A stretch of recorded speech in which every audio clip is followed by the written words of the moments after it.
5, 4, 3. Hello, everybody, and thank you for joining the Move podcast. I'm Scotty Carlisle, your host, and today we have another special guest. I always say we have special guests because everybody that comes on the show special, otherwise they wouldn't be here. Yeah. So today is an extra special guest. What I said the last time too, but extra. So I got to stop. I can't continue to go 3. You know, it's just going to get the whole podcast will be extra.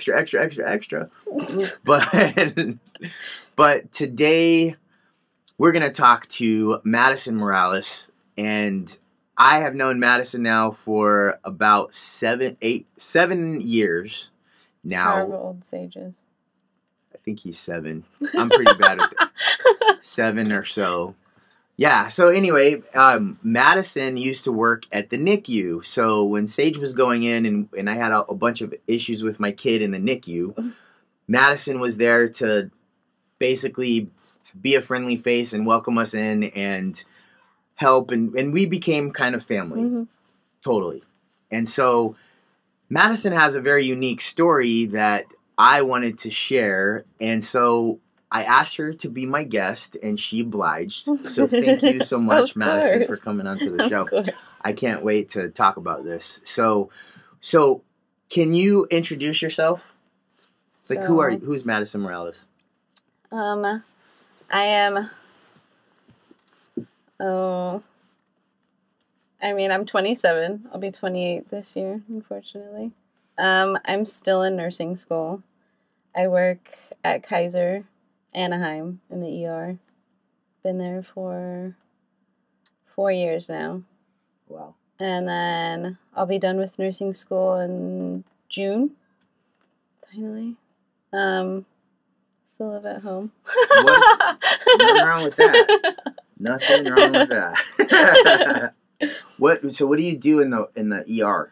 So I'm still a clerk. So if there's a code, or there's like any like transporting, or if there's someone that's having a stroke, or someone that's having an MI, which is like a heart attack, I'm the one that helps like set everything up and transporting them out and getting them to another hospital so that they can get like that all situated. Or if I'm the one that answers the phone calls and makes your appointment when you go home, and kind of just helps run the ER. I guess like calling lab and calling like CT and MRI and getting your scans done and assigning doctors to go to your room. That's kind of what I do in the ER. So is it safe to say that the majority of the time that you're dealing with people, they're stressed out? Yeah. It's the ER. No one wants to be in the ER. And if you're in the ER, we literally tell people, if you're going to the ER, it's minimum 2 to 3 hours. That's just what you should expect. Wow. Especially, with everything going on right now, like, it could be even longer. Like, I think the longest, during the peak of everything, it was like maybe a 8-hour wait. Like, it was pretty crazy. Wow. Yeah, it's just you go to the ER for emergency reasons. You don't go to the ER for, you either do urgent care, but I know that everything going on, like, you can't really get appointments and things like that. But, the emergency room is for emergency services. Yeah, makes sense. I think people sometimes forget. And when you're in that kind of state, it's kind of like, it is an emergency, but you're like, you may think it is, but but compared to the different guy that's in the middle of a heart attack right now, you're... Yeah. And there's definitely people when they come in and they're like, my family members, they need pain medicine. And I'm like, what are they here for? And it's like stomach pain. And then there's like, okay, well, I'm dealing with a stroke right now. Like, I got to go deal with that first. And then once that's finished, like, I'll have your nurse go in there. Like, it's just, I don't know. Everyone thinks that they're number one. Right. Because that is the number one problem in their life, right? Yeah. I remember in the NICU when Sage had his 7th surgery, and it was whatever it was. Yeah. A Broviac where they punch a hole in his chest and, and I'm looking at him in the post-op and not knowing, what's going to happen with him. And that feeling of helplessness and like, holy crap. But then there would be a new set of parents that come in and their kid maybe they had a little bit of jaundice and they had to be put under the bilirubin light, which is just a light that shines on them and helps the bilirubin to help with the jaundice. Yeah. But the feeling that those parents were feeling was just as bad trepidation as the feeling I was feeling with Sage with the 7th surgery, right? Because, and what I realized from the NICU is it's, what's the worst problem? Well, the worst problem is the one you're dealing with at the moment. And so it's just a good insight to have, even though in the scope of everything that's going on, bilirubin light isn't a big deal, but for them, it's the world. Yeah. So, but anyway, so you've been working with the ER for 4 years, and before that, you were in the NICU. Yeah. So I've been with Kaiser since 2013. So almost 7 years. Wow. Yeah. How do you like Kaiser? I mean, each Kaiser is different. Each Kaiser has like their specialty.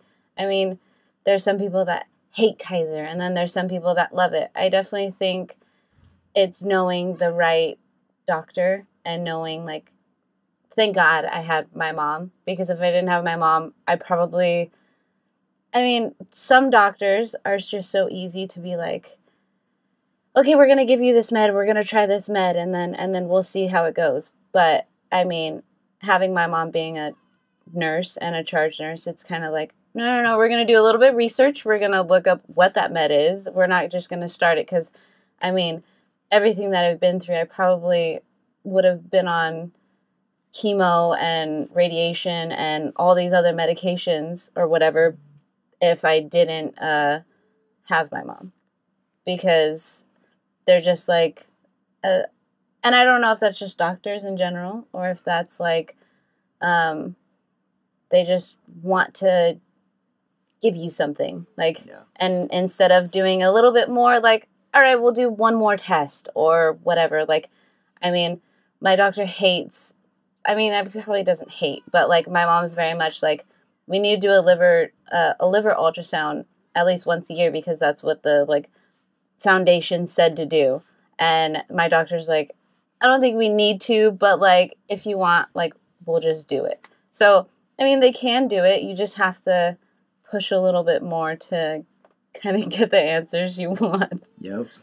Well, they call it medical practice for a reason, right? It is a medical practice, and some doctors are great, and some doctors suck. Yeah. Like, straight up. No, right? for sure. Even in nursing. There's some nurses where I'm like, well, if you're a nurse, I can be a nurse. I'm like, or there's some things where they like do things and I'm like, I mean, I'm in nursing school and I'm like, oh, like, would you do that? Like, I question it, even if I'm not like, and I'm not even a nurse yet, but like, there's just some things that you're like, like, okay, well, you're maybe good at test taking, or like, you're really good with like your hands or whatever. Like, I'm more so of a tactile learner, so I have to show and do and those types of things. When it comes to like testing and books and things like that, I'm not the best student.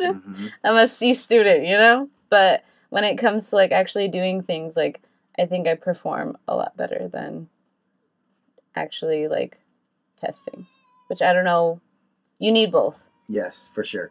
If I'm in the emergency room, I would much rather have the student that can perform the function that is needed as opposed to understand the theory of what is actually happening in the body and they can pass it on a test. Yeah. So to help people, you are having the right skills. So don't fret about that.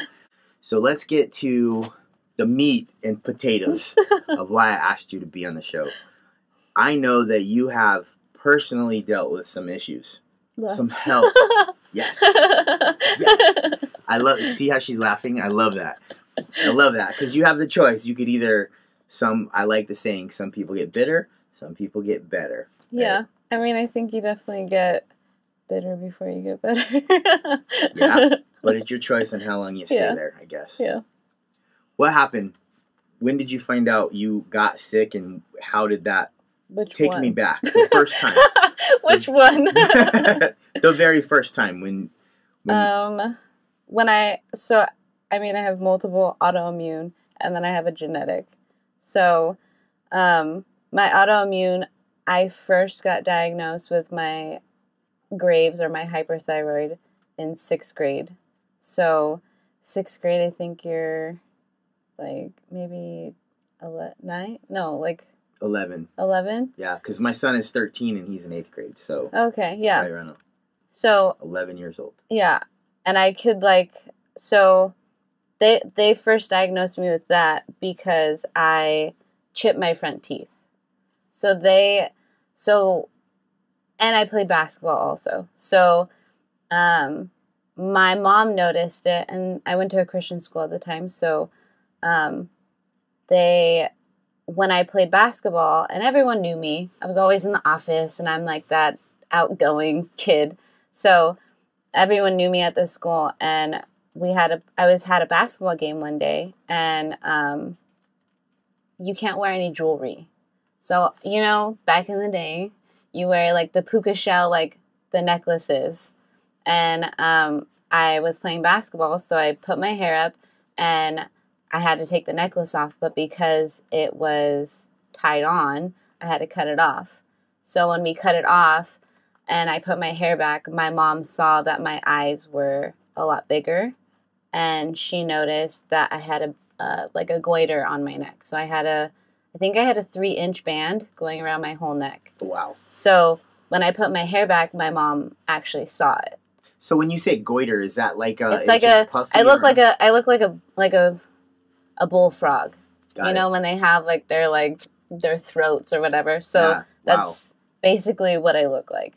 And I got really skinny. So I went from the females would know. I went from like a size probably 3, 2-3 to a 00. So I got really skinny. I was wearing I could fit into kids' clothes. And that's when my whole testing and things like that kind of got into play, because my mom was like, oh, something is wrong. And I can literally picture and see my parents telling me when I was sick.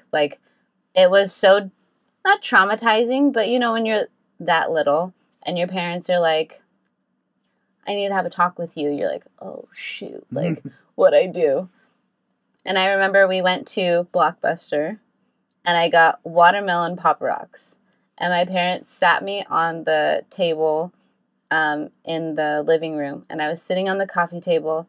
I sat crisscross, and I opened up my Pop Rocks, and I'm eating them, and they're like, we need to have a serious talk with you. And I was like, okay. It's like, what's wrong? And all that's going through my mind is oh, someone died. Who died? And you know that something's wrong when your dad starts crying. So when your dad starts crying, you're just when your mom's crying, you're like, okay, but you're my mom. Yeah. You might be a little bit sensitive today or whatever. But when your dad starts crying and they tell you no, baby, you're really sick. And you're like, oh, this is really serious. So, they told me I had to start taking medicine, and I was going to have to take 9 pills a day. So 3 in the morning, 3 in the evening, and 3 at night. This is a little kid. I didn't have a cell phone. I didn't have anything. So that's when I got a cell phone. So I had an alarm to tell me when to take my medicine. I couldn't really play basketball anymore because the doctor was telling me I could literally have a heart attack walking up the stairs to my room because I was that high off the charts. My levels for my Graves was so ridiculously high. Whoa.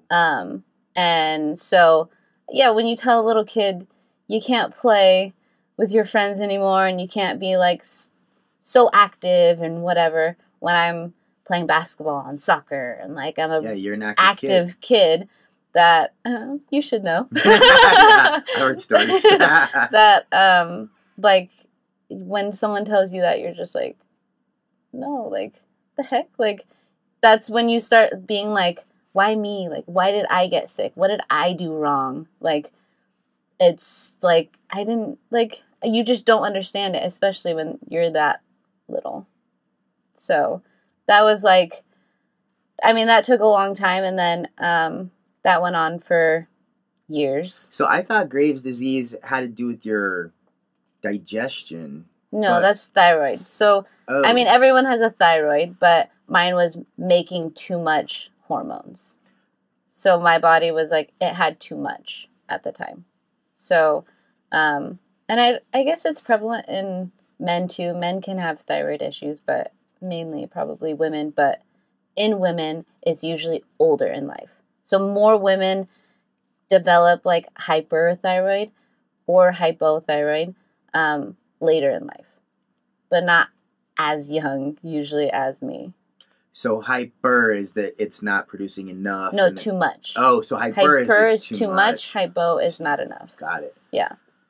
And so when you got diagnosed with Graves and your thyroid at the same time? Well, the Graves, they're the same thing. So hyperthyroid and Graves' disease, they're basically the same. Oh, yeah. Got it. Yeah. Okay. Yeah. So just different names.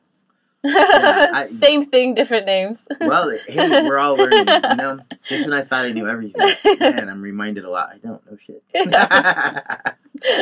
And I'm okay with that, you know? It's funny because a lot of people think they do know shit, and those are the ones I feel sorry for. You know what I mean? Yeah, yeah. So 6th grade, now they're saying you can't walk up the stairs too fast, otherwise you might have a freaking heart attack. Yeah. That is crazy.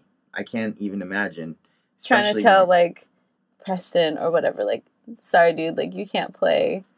You can't be playing with your friends as hard, or you can't play football anymore, or you can't do this. It's like, all right. Now, what about, so they're I'm still telling gonna you do it. Yeah. But, so they're telling you can't do that, and you're, okay, yes, that sucks, and you have that where you can't play anymore like you used to. Yeah. But what about as far as the physical ailments that were actually happening to you? What type of symptoms were you experiencing when you were 11? I mean, I can't, like, completely remember, but I was so hyperactive. Like, I could literally, and my metabolism was off the charts. Like, I could probably eat as much as you could as, like, a little kid. Like, I was just always hungry, and that's one of the things. I, like... But I don't know if it's that. I know that you do get, like, lethargic, so I could be, like, really sleepy days or whatever. And then you do get really skinny. So I could eat whatever I wanted and not gain a pound. A lot of people would love to have that problem. Yeah. Would you feel nauseous at all, or would you ever, anything like that? I mean, I can't really remember. I don't think so. And 9 pills a day, and this goes on for how long? The 9 pills went on for probably, I mean, if I was in 6th grade, probably till 7th, 8th grade. And they were just weaning me at that time. So they're trying to find, like, the right dose for you. And then they eventually, I came off my medicine. I was taking like a half a pill, and now it's like 2010, 2011, probably 2010. And I love, like, how I graduated, because I graduated 2012. So 2012 I was in 12th grade. So each year it's very easy for me to be like, oh, 6th grade, it was 2006. Like, so 2010, which I was in 10th grade, they weaned me, and I finally they took me off my medication, and I spiked back up. Like, I spiked really high, and they were like, all right, she needs to have radiation. So, they did everything, and then I started doing, I don't remember if I started taking my medicine again, but I took radiation. You go down in the basement at Kaiser Downey, and they bring out this like briefcase, and they open it up, and there's like foam all in it, and then there's like this little metal cylinder in there, and then they open up the cylinder, and then there's more like little like foam in there, and then they pull out this pill, and they like dump the pill in your hand, and you're like, all right. Okay, like they don't even touch it. They just, and then you take the pill, and then you go home, and I couldn't be around anyone or do anything for a week. So like no one could use the restroom that I use. I had to be locked away in my room. You were radioactive. Mm-hmm. Whoa. Mm-hmm. For a week. So like my door was closed. My mom would literally like put my food at the door of my room, and then she'd knock, and then she'd walk away, and then I'd come out. I was in prison. Like I just watched TV, and I didn't go to school. I was just like, yeah, that's what I did for a week. You know, unfortunately, there are a lot of people that can relate to that now with the whole COVID thing that's happening. Yeah. Yeah. But, and you were in 10th grade at the time, and were there cell phones then or not? Yeah. Okay, so I had, at least you had that. Yeah, I had my cell phone, but like, they had to be like, after I was done for the week or whatever, it had to be like away from me for 48 hours or whatever, because it was like, I was touching it while I was radioactive, so it had to be like a certain amount of time that like I couldn't touch it or whatever, and they had to like clean the bathroom after to just like make sure. It was like a big deal. Dang, it sounds like it. That's crazy. I don't remember that part of the story. That's nuts. Yeah. What did that make you feel sick or? No, or I was just like, you were just glowing everywhere you went. Apparently, you were floating across the room. Apparently, I guess your like pee can glow. I mean, I never tried it, but like I never turned the lights off when I went to the restroom. But I guess like that's like how radioactive it can be. Wow, that's awesome. Yeah. So after you took that, a week later, after you're done, did it help you? I mean, I guess it probably took time, but like, I definitely wasn't as like hungry anymore because my metabolism started to slow down, and so I wasn't like as like hyperactive and things like that, and my levels started going down. I do take medicine. I've taken medicine still. I still take 1 pill a day, and I'll have to take it for the rest of my life. What medicine is that? I take levothyroxine. So I take 75 milligrams of levothyroxine every day for the last God knows how many years. Wow. You never missed it? Mm-mm. And I have an alarm clock on my phone that I take, I mean, since I was young. I wake up at 7:15 every day, take my medicine, and then I either go back to bed or like I start my day. But I've woken up every day, 7:15, just to take my medicine and go on with my day. Damn. Yeah. I hope people listening to this are like, man, I'm really lucky that I don't have to do that. You know? Yeah, I mean, they probably have to do other things maybe, but I mean, yeah, I've definitely, but I know that if I never went through that, I wouldn't be as understanding or like really be who I am. True. So you said that you have a couple autoimmune things. Mm-hmm. So far I know about Graves and your thyroid. Mm-hmm. What other? And then I have psoriasis, which is just like a skin, like, but that's with stress. So most autoimmune diseases come out by stress. They come out because your body doesn't know how, your body starts attacking itself. That's what an autoimmune disease is. It just doesn't know how to cope. So your body starts attacking itself. With my Graves, I got diagnosed with my Graves when I did because my dad's dad and my great-grandpa passed away within like a few weeks of each other. So they died really close together, and I was really close with both of them. So when you're that little and you have that much stress, it's just your body you just don't know how to cope. So that's why they think my Graves came out, because everyone's born with so many different defects. your DNA is not perfect. So you're born with all these defects or whatever, but they never really come out until something brings them out. So like, I don't really it's probably nursing school that brought out my psoriasis and my porphyria. That's probably what brought those out. So I don't really exactly know when my psoriasis popped out, but that's an autoimmune. And my dad's brothers and one of his brothers and sisters have psoriasis. So it's in hereditary. the genes somewhere. The gene pool. Yeah. So, and then you mentioned porphyria. Mm-hmm. What is porphyria? So and how did you find out? I have acute intermittent porphyria. I'm like this like website or whatever, they put it into like simple terms of what porphyria was. So it says porphyria are a group of rare disorders which results from a buildup of natural chemicals that produce porphyrins. So the same way that bilirubin, which is like jaundice, is made, it's in the same pathway. So with the porphyria that I have, it affects my liver. So instead of bilirubin in that pathway, it's kind of like a hourglass. Mm-hmm. So instead of bilirubin being caught in the center of that hourglass, it's porphylibinogens, which... Say that 5 times fast. Porphylibinogens. Yeah.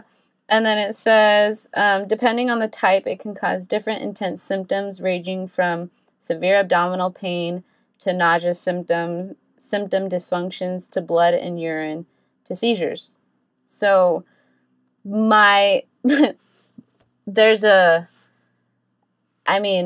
porphyria that I have, I noticed that I have now in 2013 or 2014 is when I got diagnosed with my porphyria. It took a year for them to find out that I had it. And again, thank God for my mom, because I would have been on radiation, chemo, because everything else that I had going on in my body at that time.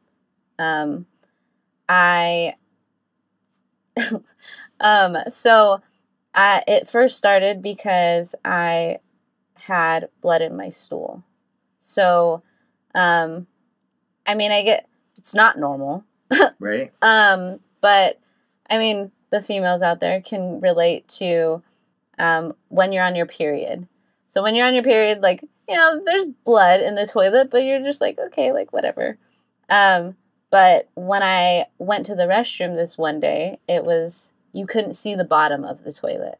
Wow. It was just red. And it wasn't like dark red. It was like someone just got shot, puddle of blood, wow. Red.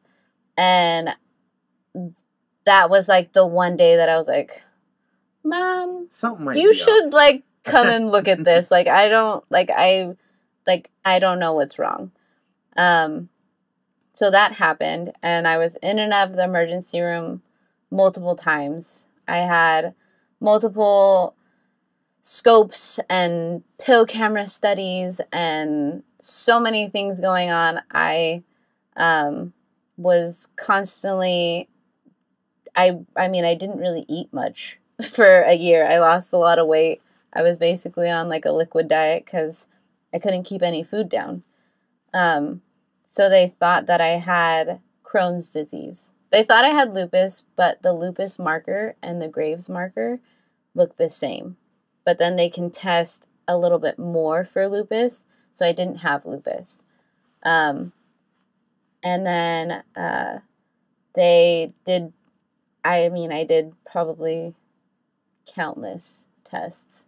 And they were going to diagnose me with Crohn's. And my mom was like, no, let's do a little bit more, some more studies, because he was like, yeah, we're going to start her on chemo. I think I was 20 or 21 at the time. Wow. And my mom was like, you're not going to start my kid, on chemo and radiation right now. She's, starting her life. you're not going to put her maybe not having kids one day in jeopardy. So they did more tests, and then they found that I had an ulcer in my ileum, but that ulcer went away. So they were like, okay, well then it's not Crohn's.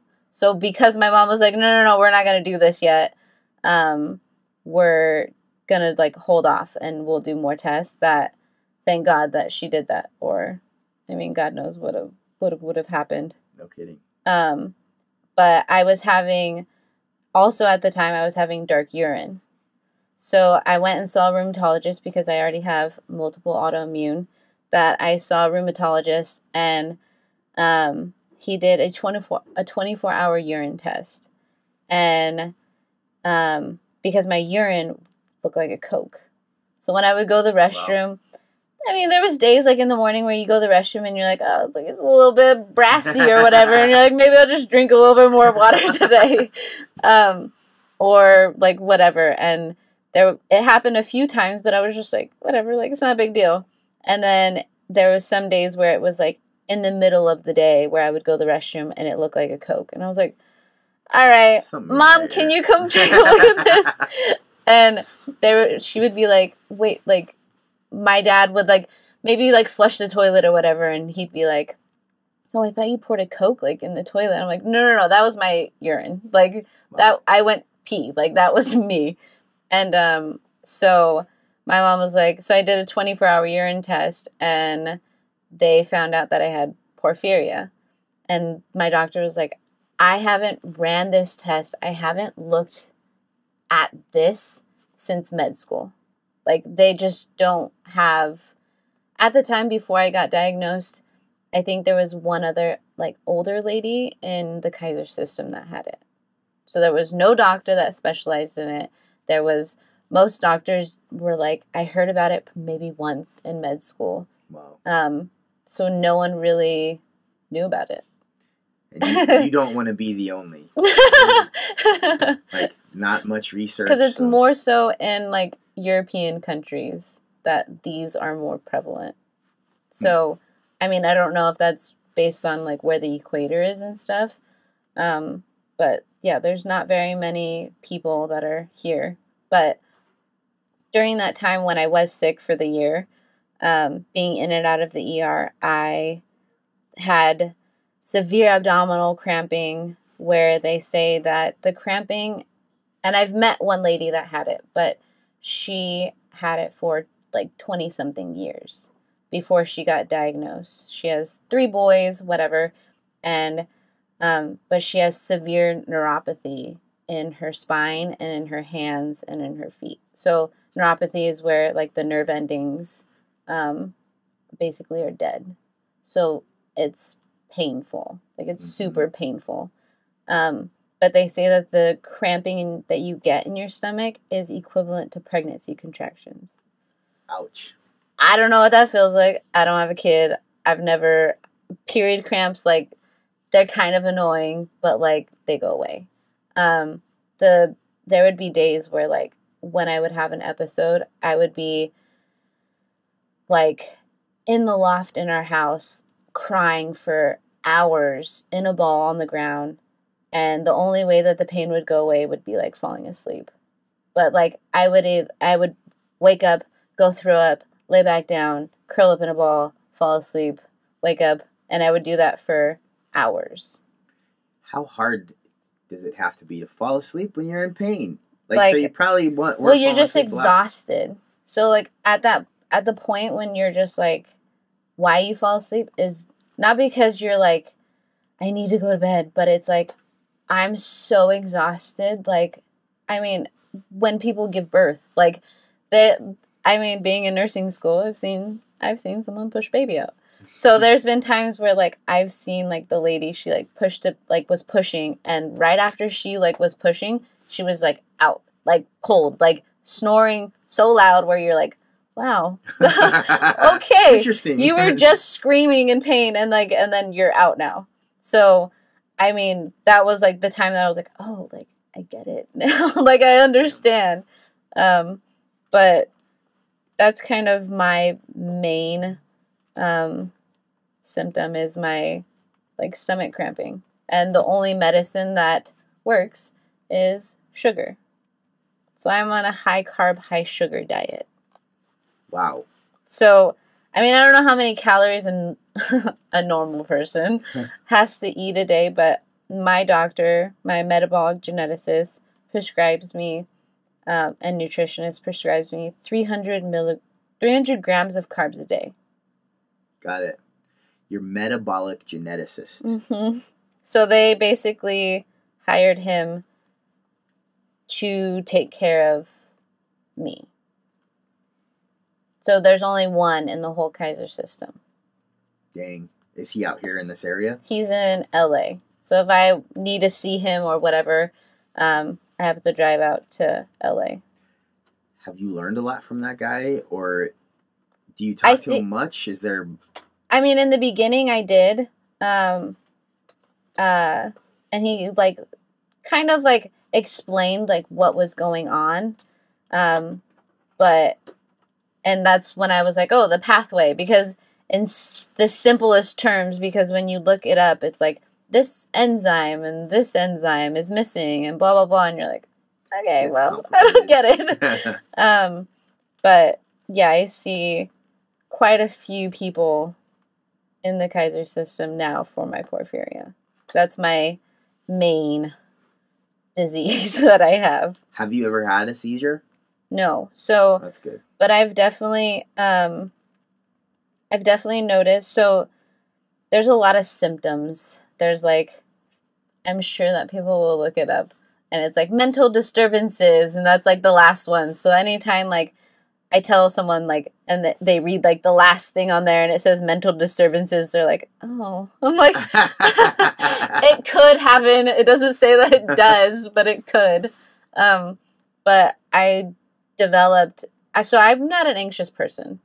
I never, like, anything. I don't know if nursing school did that or whatever, but when I first got diagnosed, I had my teacher walked me over to the disability center because there would be times where I'm, like, taking my test and I would just look up at her and I'd just be crying because I was so anxious and, like, I couldn't think and I was getting easily distracted, and maybe I've just had my porphyria. I mean, obviously I've had it forever, but something brought it out, and I just didn't realize that, like, how much I actually needed a quiet space, extra time for tests, a little bit more attention, and that teacher was kind of like, it's not a bad thing to ask for help.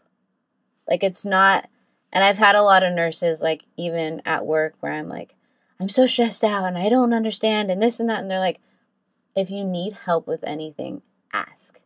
Because when you're sick, you're like, nah, I can do it myself. I don't want to ask for help, because when you're already sick and then you have to ask for help, it's kind of like, dang, like, I need more help from everyone. Like, I want to be strong. Like, I want to be able to do it myself. But maybe everyone's different or whatever. But it's kind of like a mental thing to, like, have to ask for help. Especially when it comes to, like, school stuff and you're going into a nursing career. And you're like, I need a little extra time, or I need, like, a little bit more special care when you've already needed a little special care your whole life.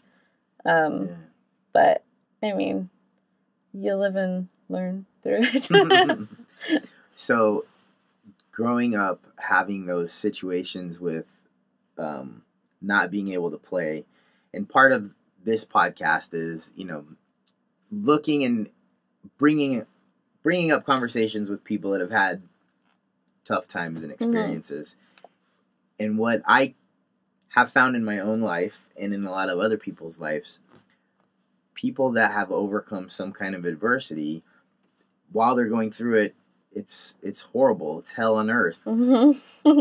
And nobody can know except for you, because you can tell me it and I can put myself in your shoes and be like, whoa, man, I can only imagine. But You're the only one that actually felt that. Yeah. You know what that is. And you have the choice of taking that experience and doing a judo throw and using that its own weight to be able to throw it and excel for yourself, or you can just get pummeled by it. Mm-hmm. And why I wanted you on the show is because I like your judo throw. You know, you are taking your time and you're figuring out how you can help other people. Yeah. And so that to me is that, like, the highest level of respect I can have for somebody that has gone through shit, but then they come out and help somebody else plant a rose. Yeah, I think being in nursing school and, like, doing those types of things, like, I know how it feels to be, like, on the other side. I know how it feels to have a parent in the emergency room being like, no, you're going to do this, and you're going to do this, and you're going to do this. And you're like, oh my God, please just sit down. Like, I just want to go home. Like, I don't feel good. I just want to go home. I want to get out of here.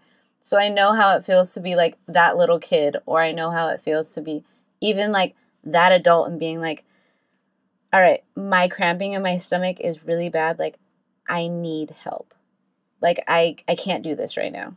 So I just know how it feels to be that patient. I mean, obviously not every patient but I know how it feels to not feel good and not want to ask for help and like, it frustrates me because I'm very in tune with my body now, but I know that not a lot of people are. That I know a lot of people are like, they wait. Maybe they don't have insurance or they don't have things to, like, ask for help. And you're like, oh my God, you've been living with this whatever for how long? And you're just now getting help. Like, what? Like, it would have been so much better if you would have gotten it figured out, like, years ago. Like, the lady that developed neuropathy, she developed it and I can develop it. But thank God that I found out my porphyria early, because from the cramping, it's so intense and it's so, like, it's probably why they say, like, you can't have babies back to back to back because it's too much on your body. But the cramping that I get, it's so painful and no one really understands. And, like, I can tell, like, my friends or whoever or family, but, like, no one understands until they actually see me having an episode. Like, there's been, like, boyfriends or whatever where they're like, you told me, like, how it was, but, like, I didn't understand until, like, I actually saw it. Because they're helpless. They can't do anything. They have to rub my back or go get me some sugar water, and I drink my sugar water, and then I lay down, and then I drink sugar water and I lay down, and it's like a constant cycle. Wow. But yeah. How often do you have those episodes? So I've noticed, and I know that I've, like, brought it to my doctor's attention. The only time that because I make sure that I drink a lot of Gatorade, I eat enough. But I know that before I start my period, I get small ones, and if I don't get enough sleep. So sleep and eating are probably my biggest ones. If I don't get enough sleep at night, I feel it the next day. And I make sure that I just drink a little bit extra Gatorade, or I, like, have a little bit more sugar that day. My family, we kind of make, like, a joke, I guess, that I'm a hummingbird. So because they need sugar water and my medicine is sugar. Like, it's sugar in water. Isn't that crazy? The hummingbird. Madison the hummingbird. Yeah. That's funny. Yeah. So I'm just trying to think now. Sleep. So we all need better sleep. I know I do. Right? Yeah. Are there any alternative lifestyle choices, like, let's say, conscious breathing or yoga or different? Have you ever experimented with any of that stuff? I mean, I've tried. I've definitely, especially during quarantine, it's a big, quarantine was a mental game. Like, it was definitely, like, especially in nursing school. No one should have to do nursing school during quarantine or have to take a peds final while riots are going on in LA. Like, like Wow. there's just, it was, I was constantly in my room. I tried to work out in the garage, but it was like, you're working out at home, you're doing school at home, you're studying at home. The only time that I was able to leave was for work.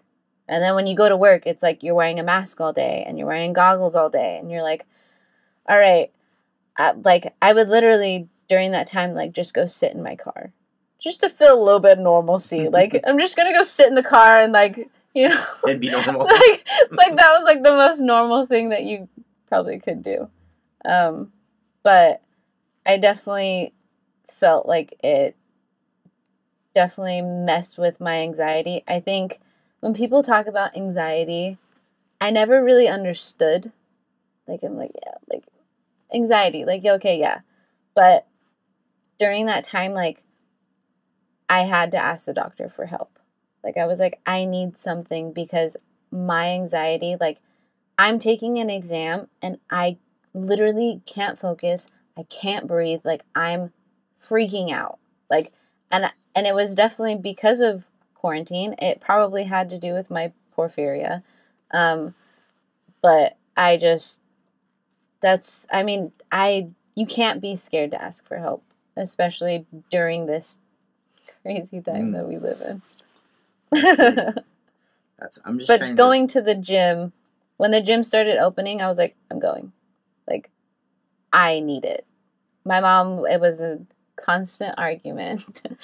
But I was like, I need it. I need to be, I'll go for a walk. I'll go, like, if the gym was too crazy, I was like, okay, I won't go to the gym. I'll go for a walk outside or whatever. But, like, just sitting outside, like, doing whatever really, like, helped with all of that during that time. Have you ever tried conscious breathing exercises? I definitely, so I have a team of people for my porphyria. I have, like, social work. I have a nutritionist. I have, like, so, like, the social worker would come in and she'd be like, oh, like, here's a list of websites that you can go to and apps and blah, blah, blah. But one of my nursing teacher, well, like, one of my instructors for clinical, before we would go on the floor, we would do guided meditation. So we would all just sit there. She would turn it on, and, like, it was the coolest, like, thing. Like, I really enjoyed the guided meditation because meditation's hard. Like, yeah. Trying to, like, just, like, get into, like, the mindset of being, like, okay, like, not think about anything when you're like, all right, well, I have this test and I have to go grocery shopping and I need maybe I should take the dog out. Like they're just, oh, the door's squeaking. Like, there's just, like, everything goes on. But when you're doing guided meditation, like, they kind of get you into that mindset and then, like, bring you through the whole thing, through the whole meditation. So I definitely did guided meditation, and I know that definitely helps. But it's, I guess, just doing it. Yeah, it's the accountability. Man, I can relate.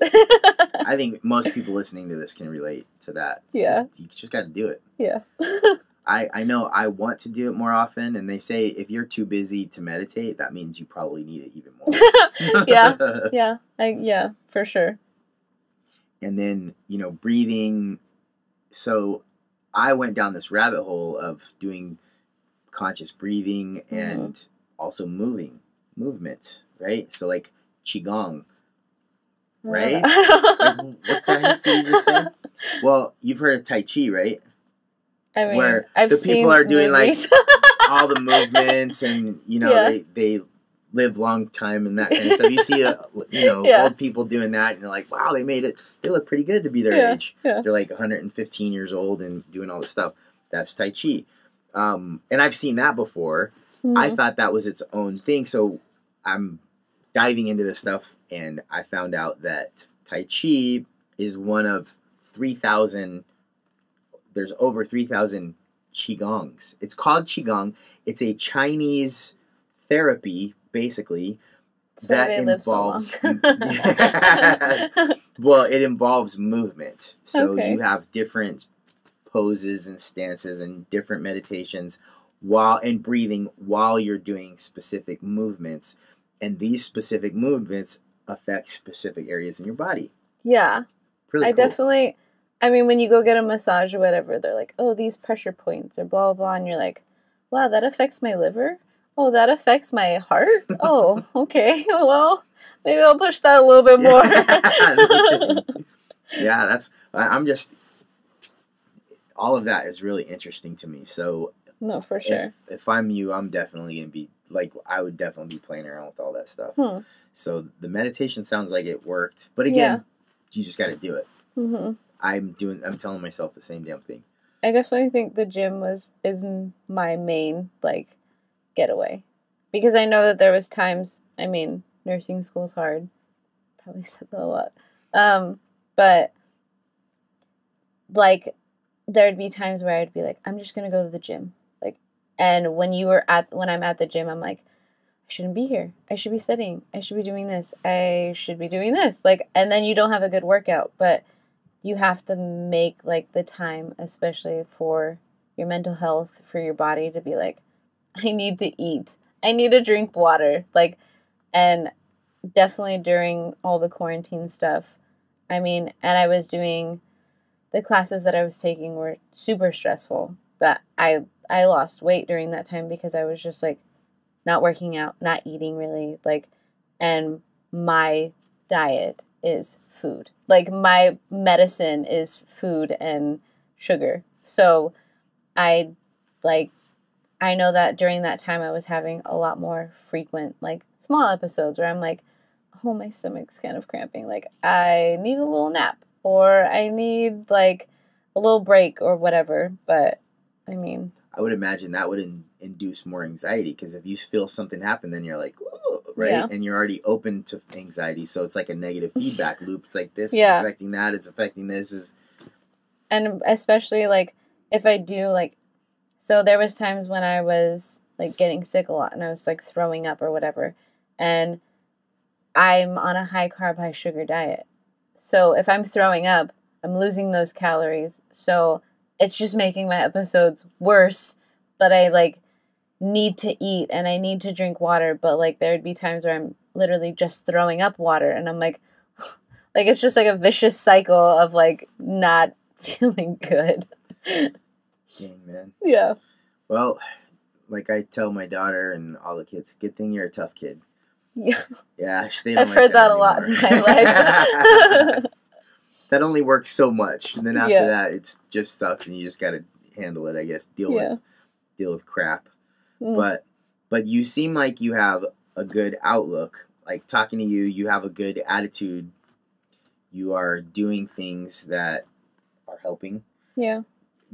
Would you say that gives you a sense of purpose, or what do you think about having a sense of purpose? I mean, I definitely think, and I tell my family or whoever, I think the biggest thing, I know God makes everything happen for a reason. Like, I know that like, in nursing school, I had to retake my patho class. I know that I had to retake it because God knows that with all this quarantine stuff, like, if I were to have to take, because the people that are graduating right now, they're going to be taking their NCLEX soon. Like, there's no way with everything going on and, like, everything changing and blah, blah, that, like, maybe God was like, we'll just wait a little bit longer for you. Or, like, what I just know that definitely everything happens for a reason. I went through what I had to go through. No one in my family is sick. None of my parents have anything. My brother doesn't have anything. I'm the only one in my family that has anything. Wow. So God Lucky knew, you. like, I mean, he knew that I could handle it, obviously. Because, I don't know, maybe my family and our life would be a lot different if my mom was sick or my brother had it. I mean, God just knew I was strong. Yeah. Well, and you're very lucky. Like your mom is a badass. I love her mom. Thank God for Marnie.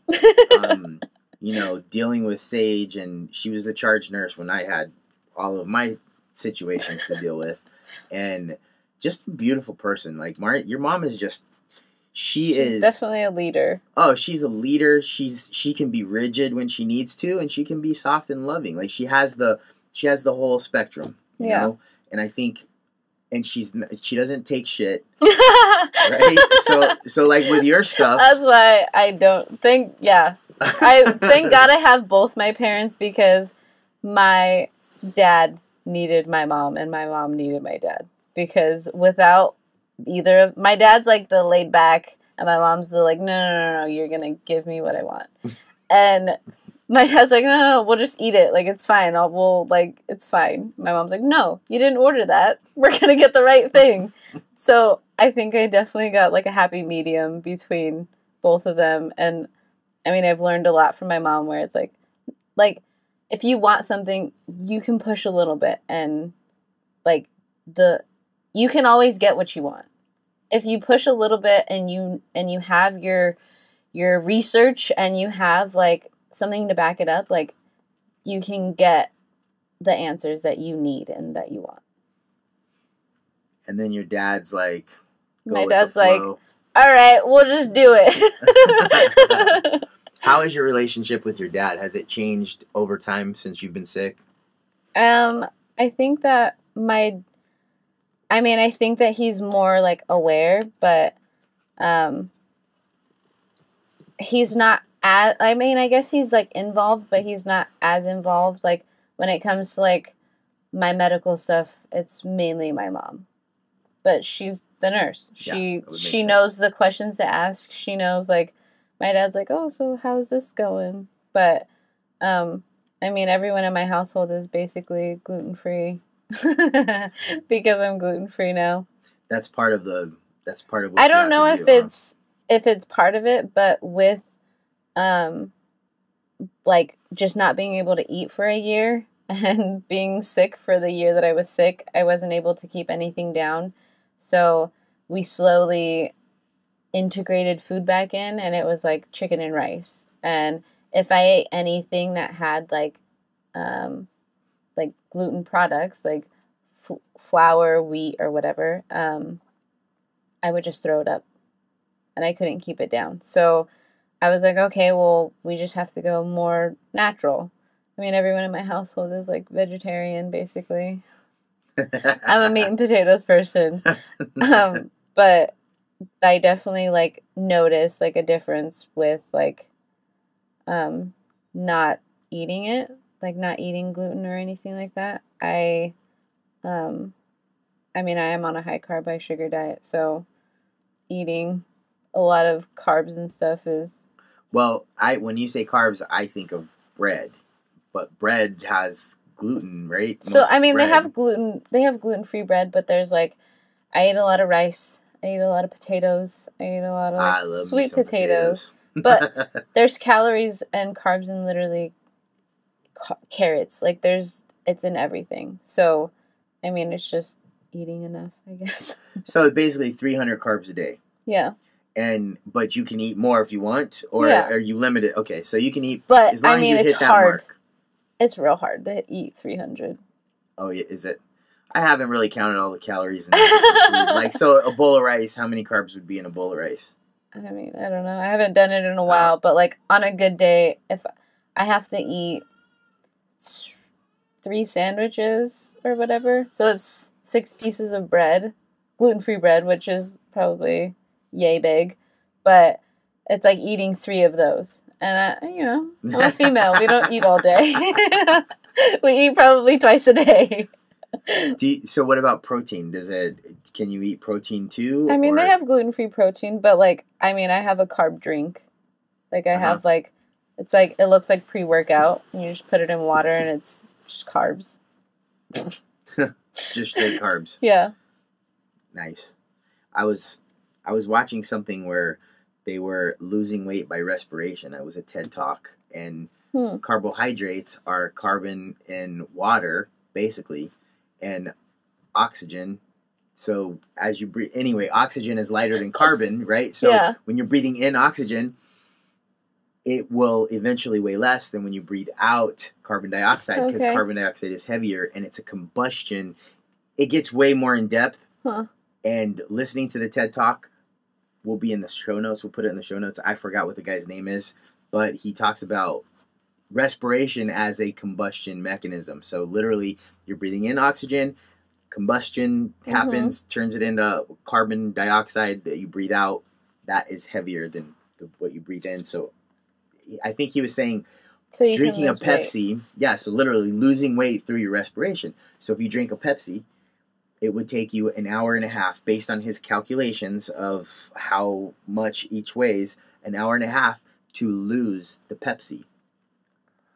Right? Oh, so that makes sense. Chew on that for a little bit. But anyway, yeah. TED Talks. I love TED Talks. There's some interesting stuff. You're like, what? No, but maybe he's right. Yeah. Anyway, so there's a lot more stuff we can learn. For sure. So you're going to be a nurse very soon. You've been working in the industry for a while, 7 or 8 years now? I mean, before that, in 2012-ish, I was working as a CNA. So I was working as a CNA, and then 2013 I got hired with Kaiser. So then I was working as a CNA and as a clerk at Kaiser.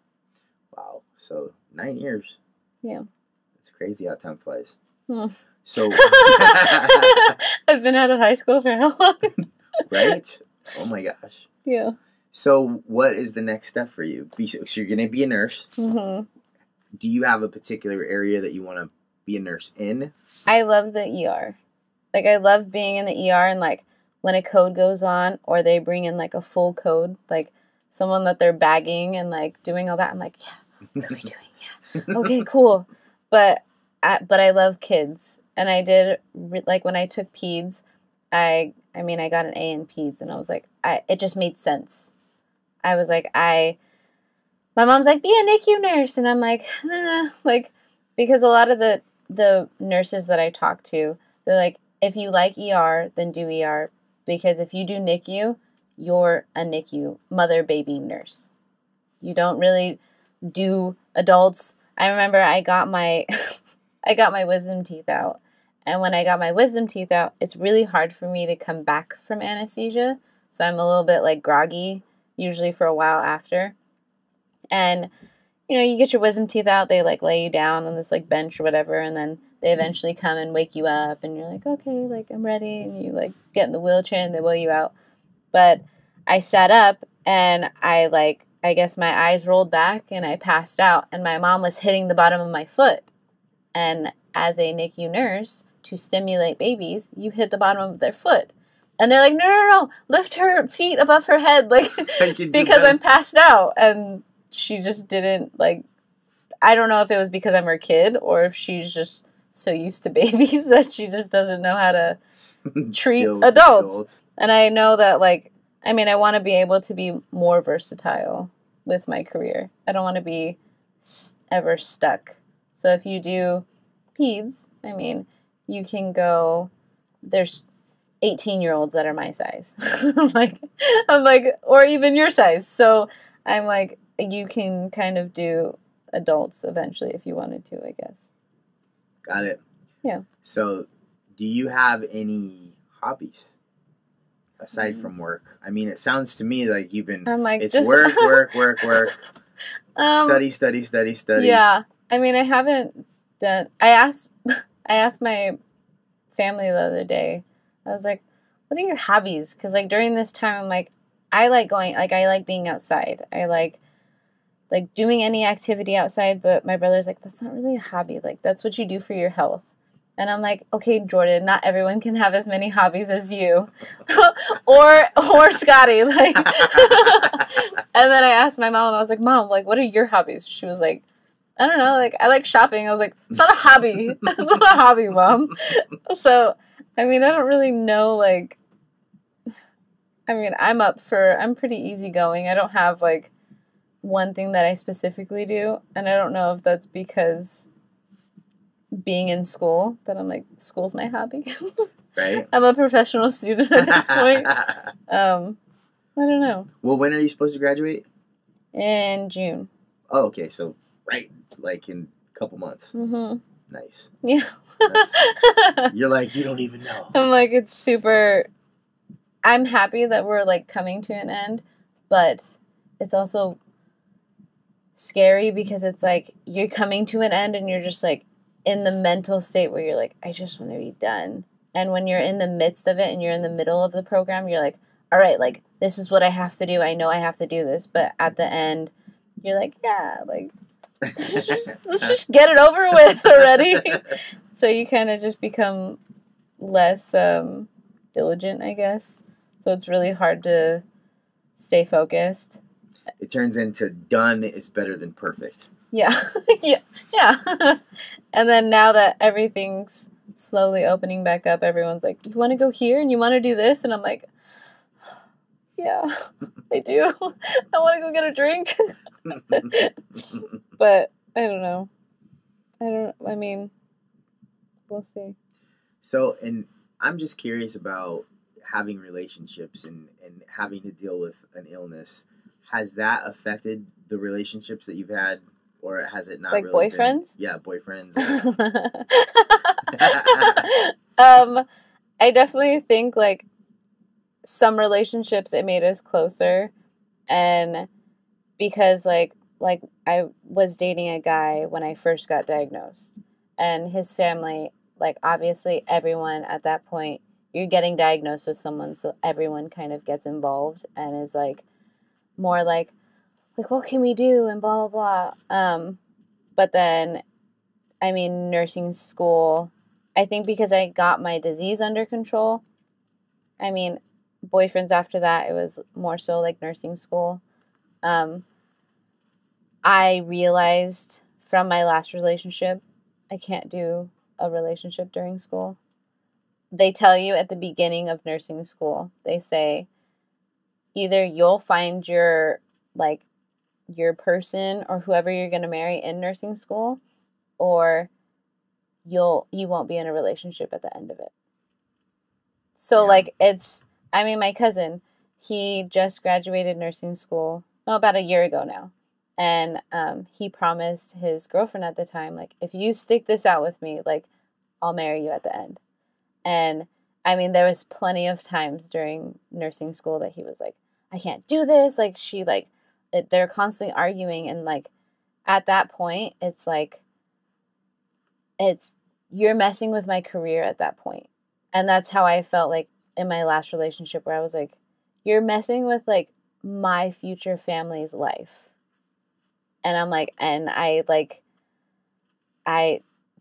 realized that, I don't know if that's getting older or if that's like me just being like, no, nursing school matters or whatever. But my cousin, after he graduated, he said, if you stick it out with me during nursing school, I'll marry you at the end. And a week after he graduated, he proposed to his girlfriend. Oh, wow. So he like, God bless her, because there's countless times where, even now where my friends are like, oh, do you want to go do this? And I'm like, no, I have to study.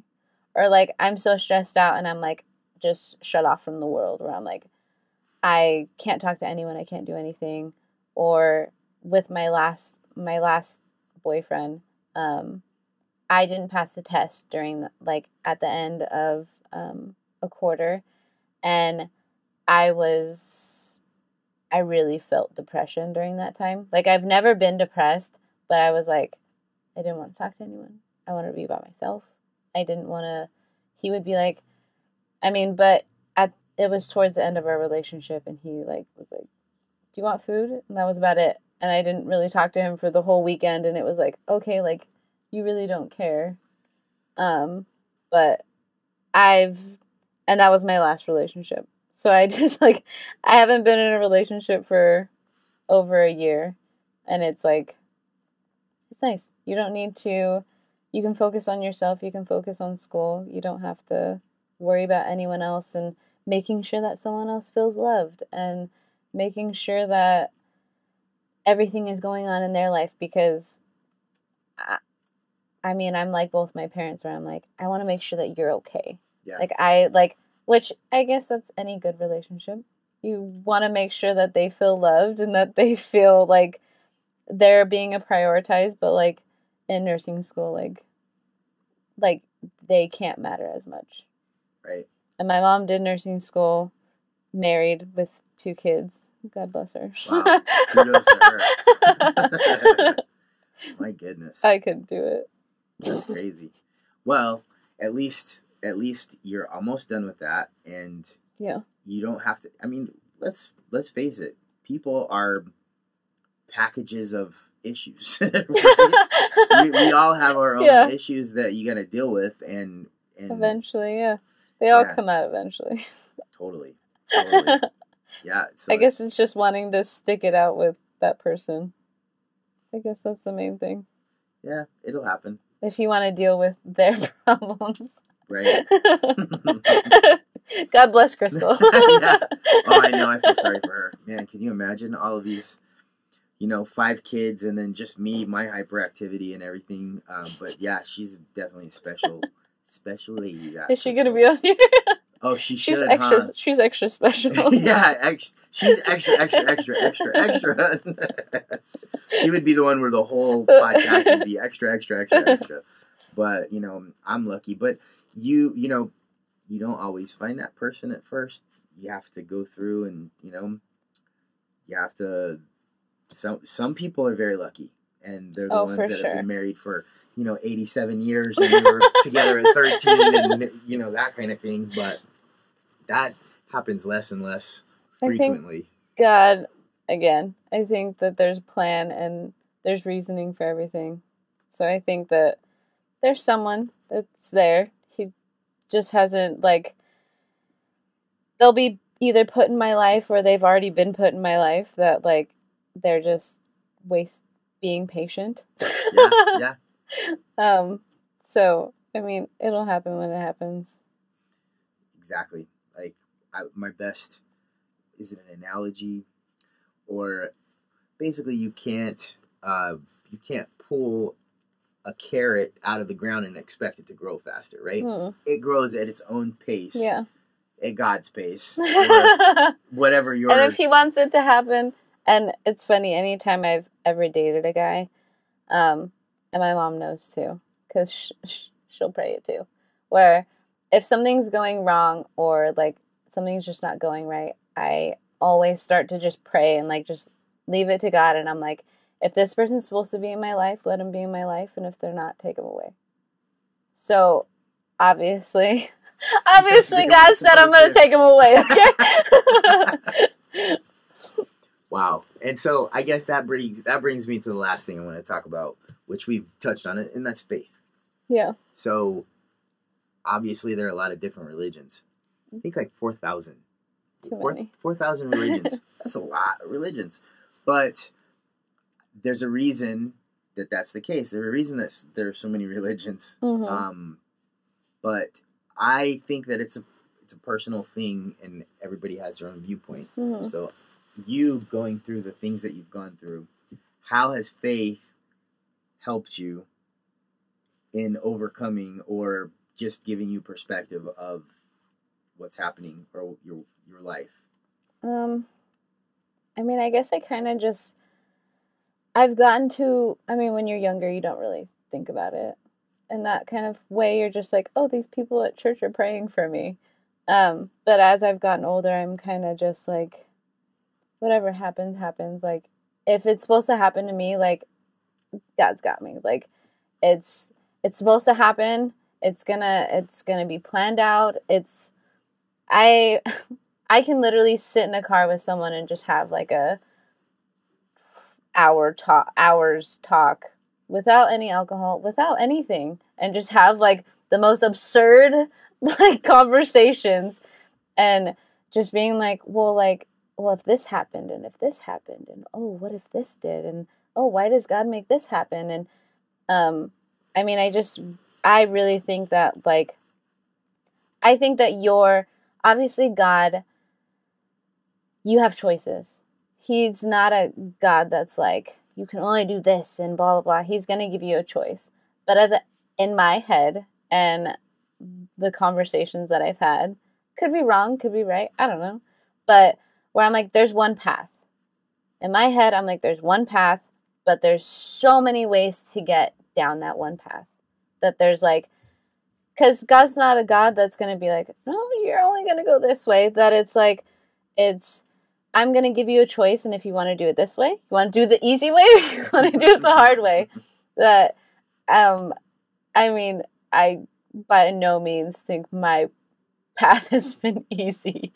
I've had to do a lot of like redoing classes and redoing whatever and relationships and blah, blah, blah. That like maybe God was like, no, I've definitely learned a lot from school, teachers, family, boyfriends, really anyone, doctors, just to really be like patient, and everything's like in the perfect timing.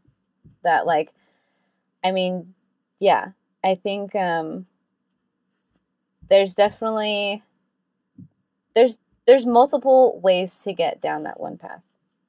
It's like going home from school. You can either go down Main Street, the one that you've always done, or you can try something new, but you may come back to that thing that you've always done. But at the end of the day, there's one goal, and there's like, that's what you're gonna get to it eventually. I've definitely had to learn that one during nursing school, where I'm like bawling because I didn't pass the test, or because I had to redo a class, and it's like, well, it happened for a reason. Okay, it's okay. I'll just redo it. It's not a big deal. I'll just try a little harder next time. And it's like, you're just gonna get up and dust your knees off and keep going. Yep. And there's gonna be plenty more time. Oh, for sure. But the attitude, I think, is the important thing in it, and the faith gives you, the attitude. So appreciation, that is another huge thing on my list. I've gone through some exercises where something really bothers me about myself. Maybe it was an insecurity, or maybe I was angry about something, and I do this little Jedi mind trick where it's like, whatever that is, like at its core, I look at it and I notice how it affects me, bad, and then I say, thank you, God, for that bad, right? Whatever it is where it hurts, that's what, thank you, God. It's opposite of what people would normally do, but then I have to find a place why I'm thanking God. So then I have to examine that place that is aggravating me, like let's say jealousy, right? And then I say, thank you, God, for jealousy, because then it makes me notice what I find beautiful. Yeah.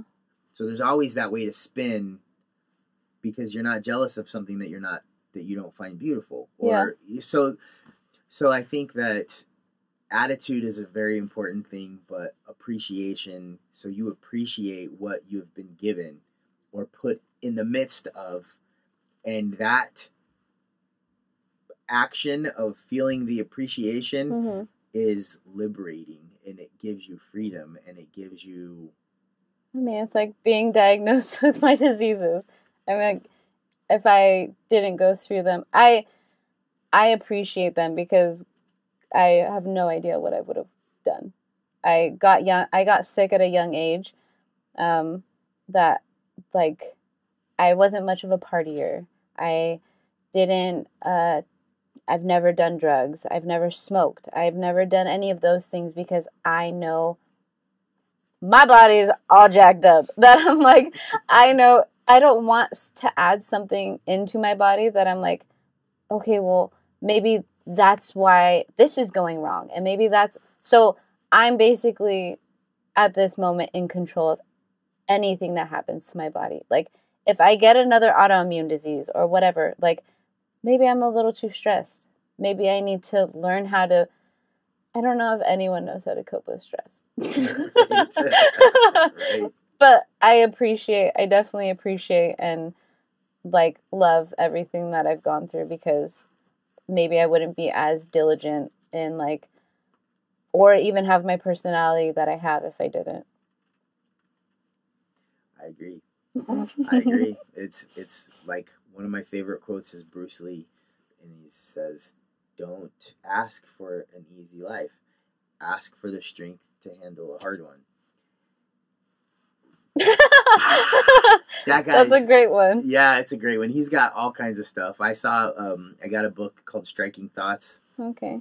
And I thought it was like striking thoughts, like what? Yeah, because he was.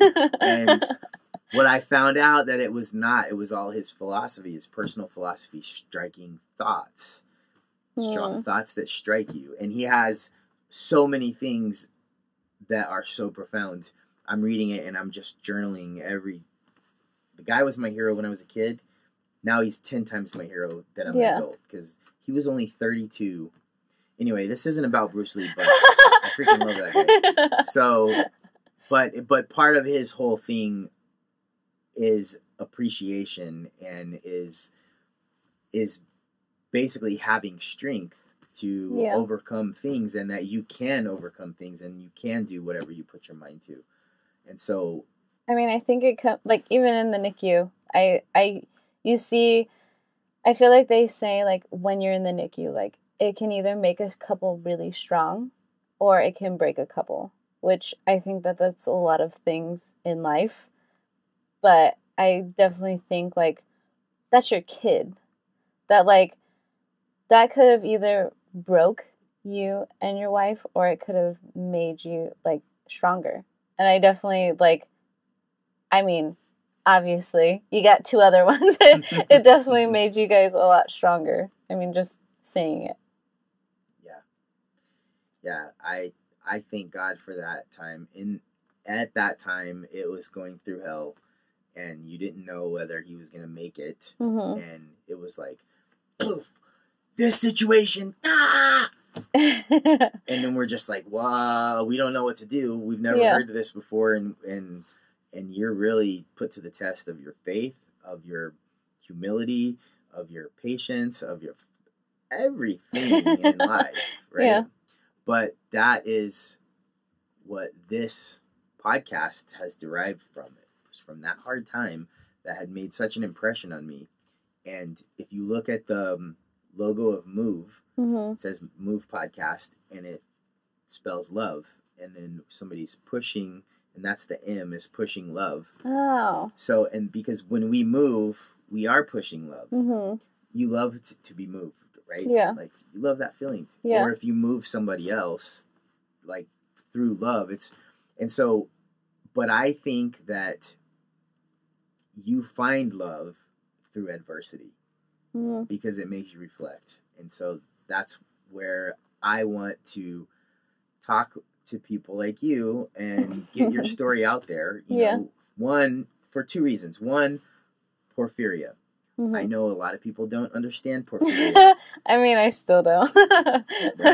Right. Well, maybe somebody will hear this podcast that has more information about Porphyria and has uncovered some really cool thing that they can do that has helped their life. Yeah. And by some means will get to you. Or on the other side, somebody is having a whole bunch of crap that's happening to them that they can't diagnose. Their doctors don't know what it is.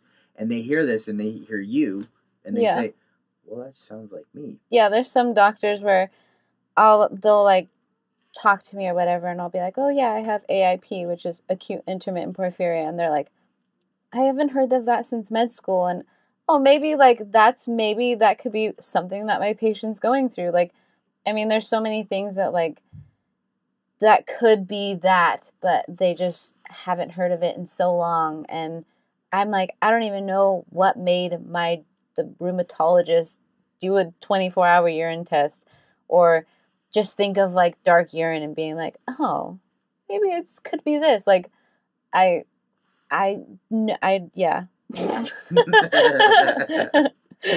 That's great.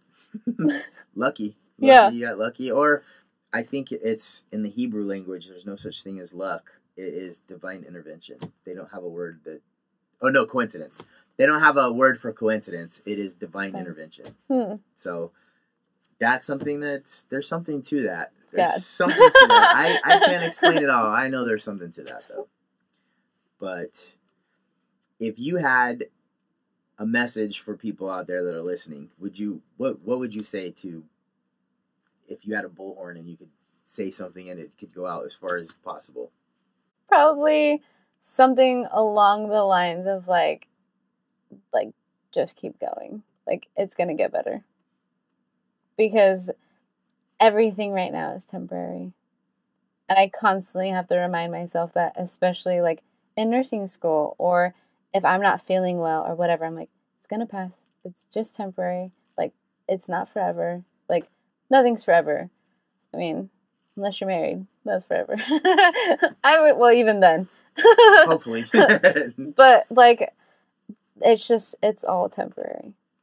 All this COVID stuff and the lockdown and nursing school and whatever. Like, it's just temporary. That's true. And keep going. It gets better. Yeah. Cool. Well, I think this was a really good show. I do. I think that we uncovered a lot of stuff. I think your story is interesting, and I like your attitude, and I think it'll be contagious. So hopefully. I think so. But I want to thank you again for coming to the show. Well, thank you. And I guess, I mean, we can both probably talk all day. Totally. That's why I'm like, man, then we're gonna hear a beep beep beep beep again, and then all kinds of crap. So I figured we could call it quits, and then we can talk later off the record. But happy that you're part of it. Thank you. So, but again, thank you, Madison. Thank you to whoever has tuned in to listen to the Move podcast, and it's a wrap.